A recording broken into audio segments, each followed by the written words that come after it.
Hello guys and welcome to the next part of the video. So last video we have finished the station number 2, so let's go with the number 3 over here.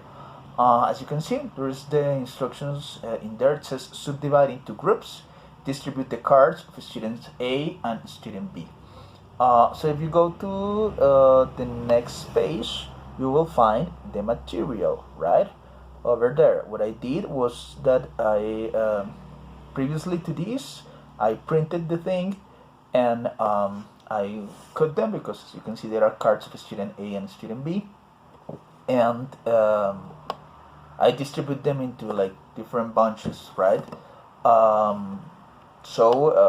If I don't know, if there were 5 people, so 2 of them will be the A and 2 of them will be the B, and that will be it. Okay, now number 2, orally, and I was very emphatic, I put it in bold letters. Ask and answer the questions containing the cards based on the calendars, right? So that will be second one. If you take a look at the activities, basically they have certain activities into a calendar. Yes, it's from Monday to Saturday.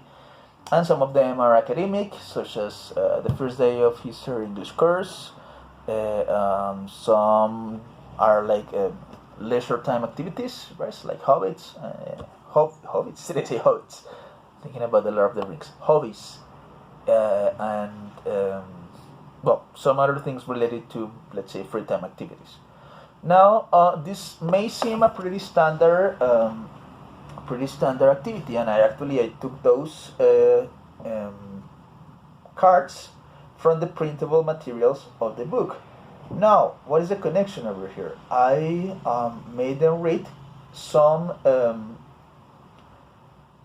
pages of, I guess it was the first or second chapter of this pretty famous, I don't know if it was a movie or a TV series. I think it was a movie. High School Musical. Back then, like people, teens loved that, or let's say kids love it, and it was in complete fashion, and they will consume anything that existed about it. Yes, so of course the most popular thing was the movie, but believe it or not, there were comics about it, there were novelizations and things like that. And in this particular chapter of the novelization, they were these characters like discussing what they were have to do, and they were like fixing the schedules or things like that. And I made them read that particular chapter. So sure, when they sort of arrived into this station, they had already the possibility of using this vocabulary for planning, for doing different activities, expressions, and etc. Right? So that was it. You see, this was an oral thing.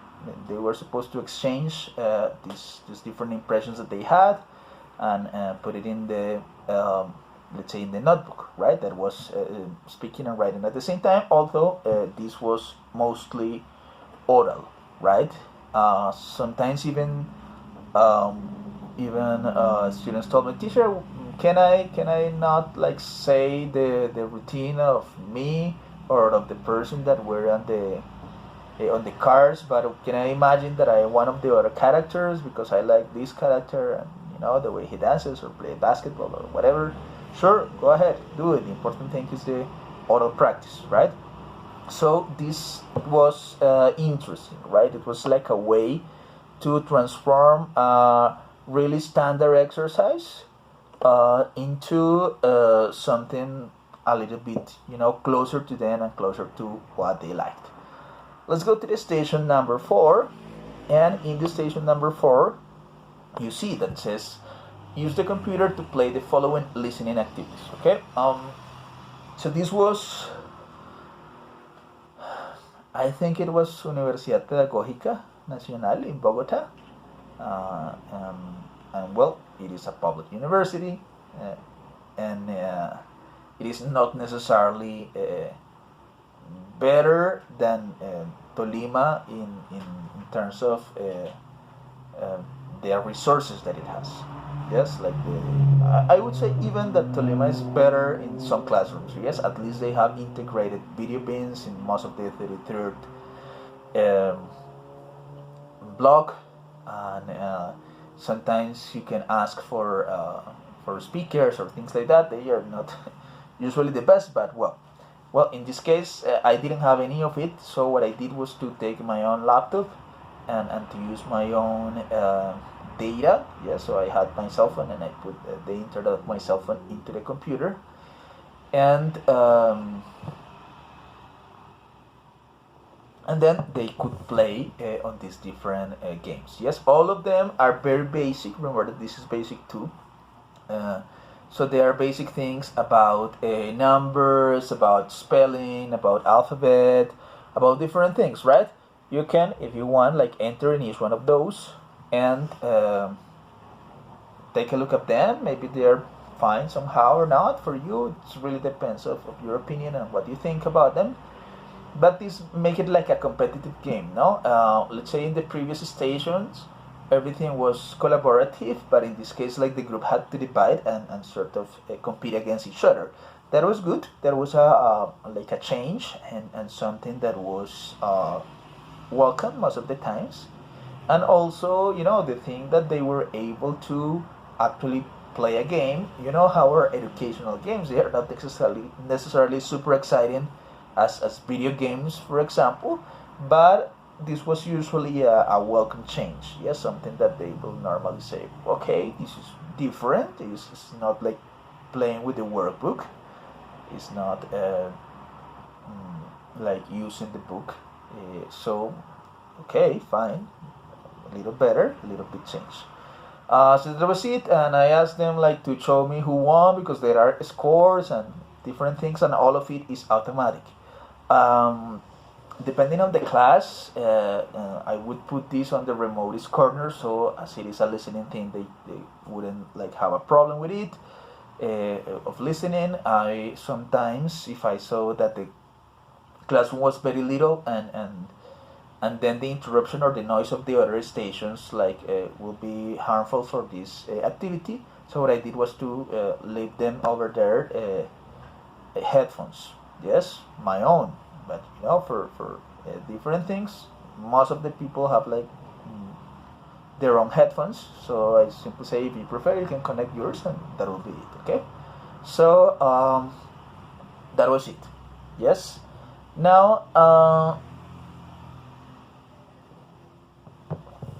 What does it have to do with literature, this particular one? Nothing.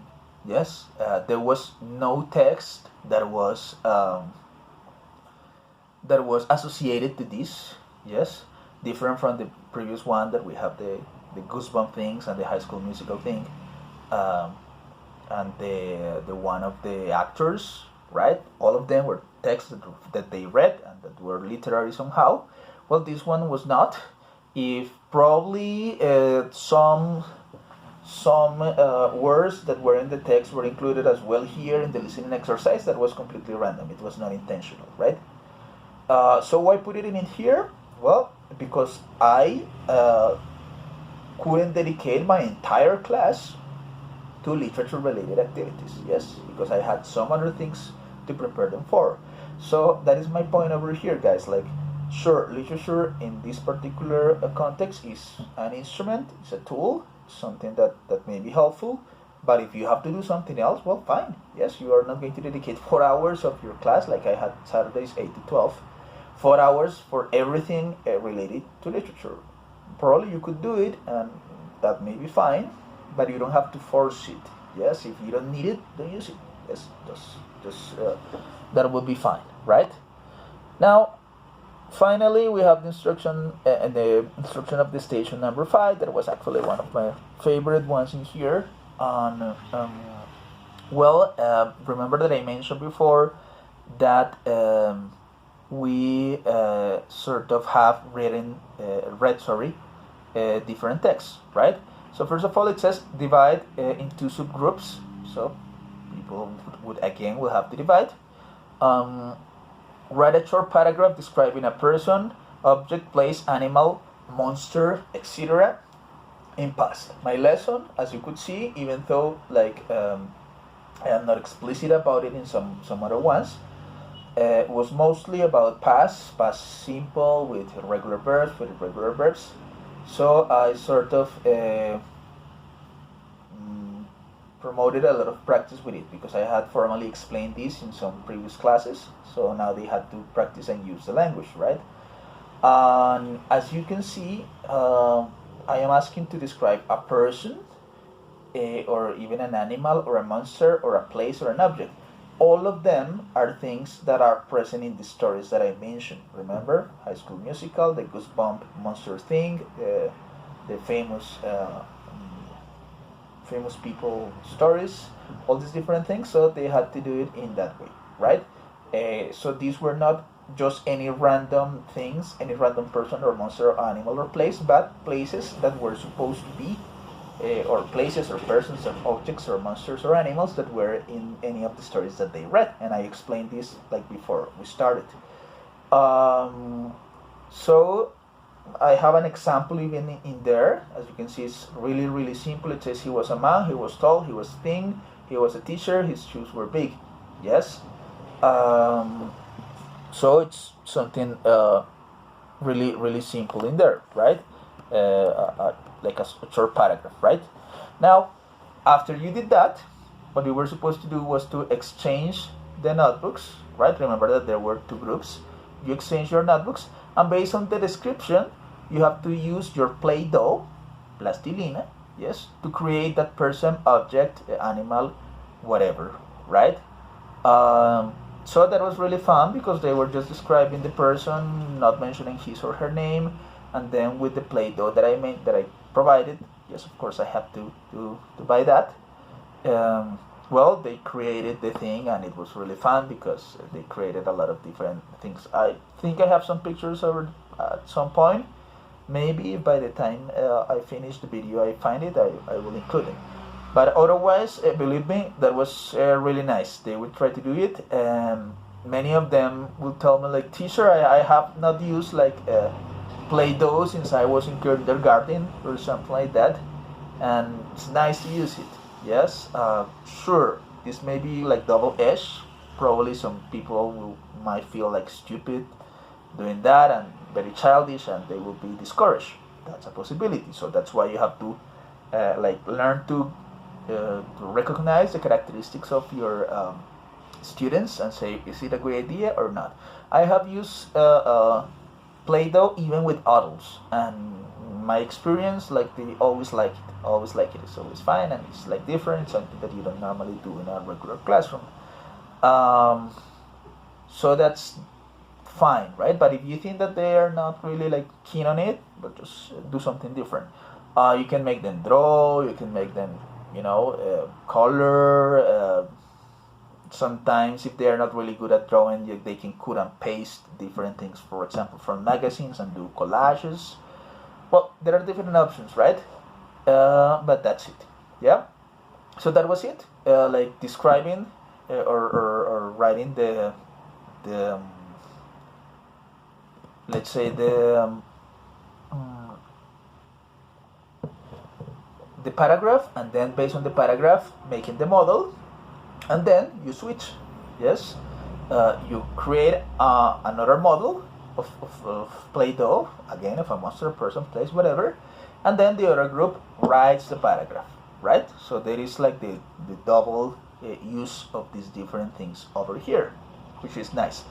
Again, that, for example, was a way of guaranteeing that there was no like extra time. Most of the people like were able to do perfectly fine the first part of the activity, and later on they were not able to finish the second, but that was fine because I had already like the evidence of the first part. Okay, so here I have presented you with 5 different activities. Yes, at least 4 of them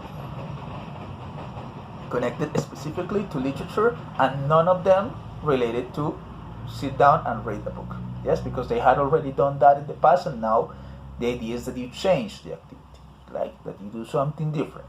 That reading helps you to do something else, because if it's always reading, I mean, you can get bored. Yes, and that's the reality of the thing. I love reading, but sometimes if I do it for a long time and I do not do anything different, well, I can just want to change, right? And I will go and play video games, and I will go to listen to music or do something different, right? So there are more than one like possibility of addressing these books, right? Now I want to tell you about another class because well, this was a class and all these activities were related to let's say a pre-reading process. Yes, they were supposed to read the text before, and of course that generates certain problems. If the student didn't read, basically he will be almost unable to do many things in the class. Yes, so that is like a double-edged weapon. Anyways, well, taking into account that, because I know that sometimes students don't read, yeah, that's just a reality. So what I did sometimes was to make a general summary, some review, or if you can see, some of the activities are not specifically dependable of reading. Yes, like some of them could be more or less done even if the student didn't read. Yes, the thing is that I would realize, yes, and that was another, it's a good thing, no? Like depending on the results that he or she had, I could actually realize that he or she didn't read, right? Very well. I'm going to ask you to open the second file, guys. The second file that is called Station Instructions Class 2, Basic 2. Okay, so this is basically another of these classes with the same mechanics of stations that I did all the time. I love this. It was a lot of pre-work, but my classes were like,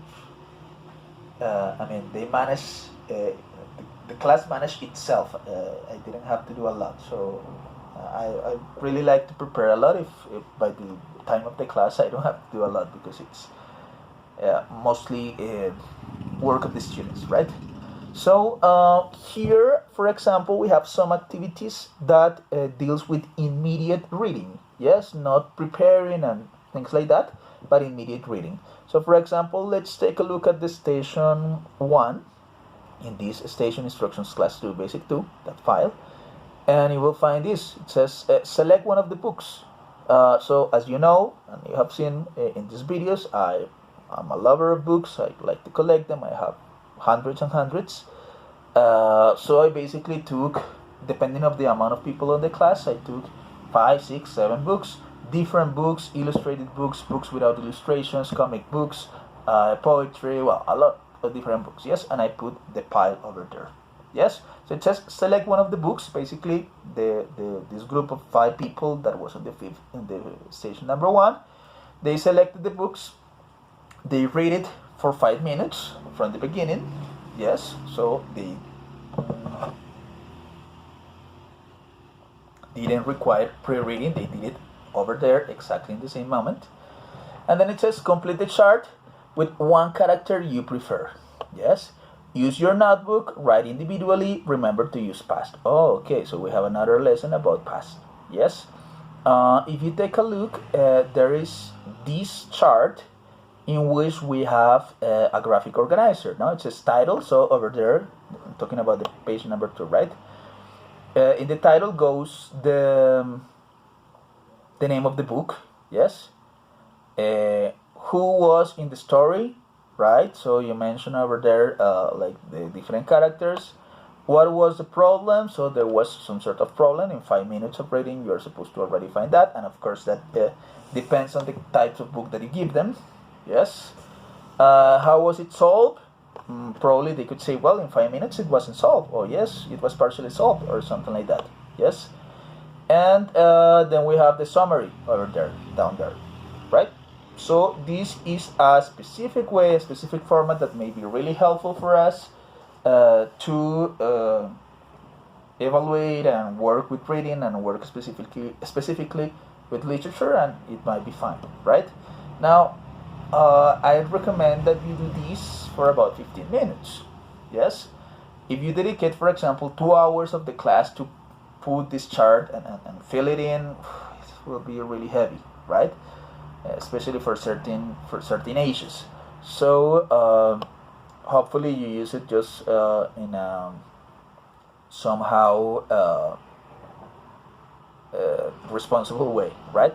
Now in the station number 2, there is a video. Yes, that in the video we have a story. Yeah, so that is another way to present literature. Imagine that you are going to present a video that summarizes the book that you're reading, or the first part of a chapter or something like that. And then it says complete the information based on the video, use your notebook. You can work in groups but write individually. Yes, remember to use past one more time. I'm very emphatic on that. And here we have another chart. Yes, so if you go to the slide, to the page number 4, for example, you will find the characters. So some of them told me like, teacher, could I draw the character? Excellent, yes, do it. Teacher, I'm not good at drawing. Can I just write the name? Sure, write it. Yes. The setting, of course, these were like concepts that I introduced before. No, so where was it? When did it happen? The problem, some of the events, and the solution. Different from the previous one, this was a self-conclusive story. You can watch the video if you want, and you will see like what happened over there. I'm not really sure right now. I think this was a video by of like a segment of Courage the Cowardly Dog, right? Coraje el Perro Cobarde, and I think that it was like his origin when he was a baby and when he lost his parents or something like that. Many of them knew about the cartoon, some of them didn't know it. It was completely new for them. Still, it was interesting for a lot of them for the age frame that I was presenting. And let's say that it wasn't so difficult in terms of English language because it doesn't have subtitles. Well, nowadays I think they automatically generated, but back then it didn't have. And even if you did not understand the whole thing completely, it was graphically understandable, right? So, well, this is another way in which we can work, right? I have like some other ones, but I would like to address the number 4. Yes, so we'll skip the number 3 for a moment. In the number 4, if you go to the let's say the attachments, you see these ones. Complete the comic book, speech balloons, sorry, with dialogues you imagine. Do one per group. Use present and past. So if you can see, I always ask them. I used to ask them to write on the notebook. Why was that? Well, so I didn't have to make copies, right? So most of the cases they just have these. They had the evidence. They have everything in there, and for the parents was really satisfying because they could see that they work all the time. For me, I was very able to keep track of the different things that they have in the notebook and things like that. But sometimes, like in this case, well, I had to make some small amount of copies because I couldn't like ask them to draw the whole thing and spend a lot of time on it, and that would be they couldn't do that in 15 minutes, right? So they have all these stories over here that they can put, and they can use past over there and sort of create narratives. And sometimes they just use like crazy things, and it was in general fun, right? The second part of this station says use the format to create your own comic strip with dialogues, right? So you see the other format is completely blank, so that requires a little bit more of creativity. People who like to draw, well, they draw nice things. Some other ones they just did like stick figures, and that was it, right? So that's it, guys. Like I gave you like some ideas. Yes, for example, I did not include anything kinesthetic in here, right? Because there are hundreds and hundreds of literature kinesthetic related activities where people have to jump and sit down and run and go to the board and all these different things, and they're really nice and really useful. But I didn't use any of this because we're in a virtual modality, right? So I think that if I can sort of give you some ideas for capitalize your let's say, activities from virtuality, it will be fine. Now, if you want to do something kinesthetic, great, excellent. The thing is that probably you won't be able to apply that for quite some time, but that's a possibility. And actually, they are better received, they are better welcomed somehow by students, and that's fine. So, I mean, in real conditions, please use kinesthetic activities a lot. Well, guys, that's it. Hopefully, it was helpful, right? So, the assignment for this week is really simple. Please create at least two, yes, at least two literature related activities for your class. Yes, of course, they should be coherent with your warm up, they should be coherent with the questions, they should be coherent with the reading activity. Yes, like you cannot make or create an activity about a reading that you did not use, yes, or that is completely not contextualized with the warm up or things like that. Okay, so you're going to do that. As this is like the main part of the class, I would recommend, or I would be expecting, that the activity takes between 15 and 25 minutes. Yes, it really depends on how long you're going to take with the warm up and with the questions and with the reading and all these different things. But remember, this is like the main part of the class. After this, we have like evaluation and homework, yes, and bye bye. So dedicate some time to it. Dedicate, some space to explain exactly what you're doing, what you intend to achieve with this, and in terms of time, well, it should be coherent with this like lens that I mentioned. Okay, so guys, hopefully it was good for you. It was helpful at some point, and thank you very much. See you around. Bye bye.